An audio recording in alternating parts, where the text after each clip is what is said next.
Usually আমরা দেখি যাদের অ্যাকনি হয় তাদের স্কিনটাও কিন্তু অয়েলি হয়, বাট অনেকেই পেশেন্ট আসেন আমাদের কাছে যারা এসে কমপ্লেন করেন যে ডক্টর আমার অ্যাকনি এবং আমার স্কিনটা অনেক ড্রাই সেন্সিটিভ, সেক্ষেত্রে আমি কি ইউজ করব।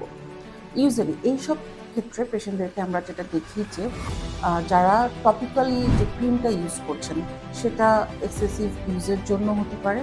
টপিক্যাল ক্রিম মানে যেটা বলতে যাচ্ছে যে ব্রণের জন্য যে ক্রিমটা আপনি বা লোশন ফর্মটা আপনি ইউজ করছেন ব্রণের উপরে, সেটার এক্সেসিভ ইউজের জন্য আপনার এই ধরনের ড্রাইনেসটা আসতে পারে।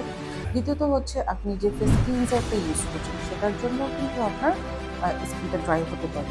এবং তৃতীয়ত হচ্ছে অনেক ক্ষেত্রেই আমরা বিভিন্ন ধরনের ক্লিন বা অন্যান্য প্রসিডিওরগুলো কিন্তু একটা পেশেন্টকে দিয়ে থাকি, সেটার জন্য কিন্তু স্কিনটা ড্রাই হয়ে যেতে পারে।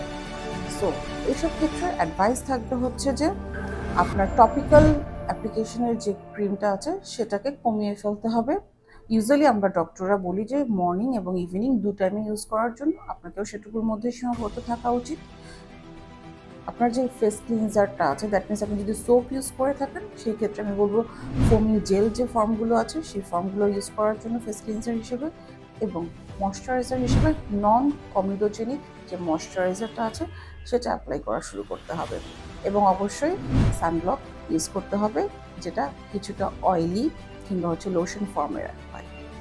আই থিঙ্ক এই ছোটো ছোটো 2-3টা জিনিস কারেকশন করে নিলেই আপনার স্কিনটা ড্রাই থেকে আবার নর্মাল স্কিনে ব্যাক করতে পারবে।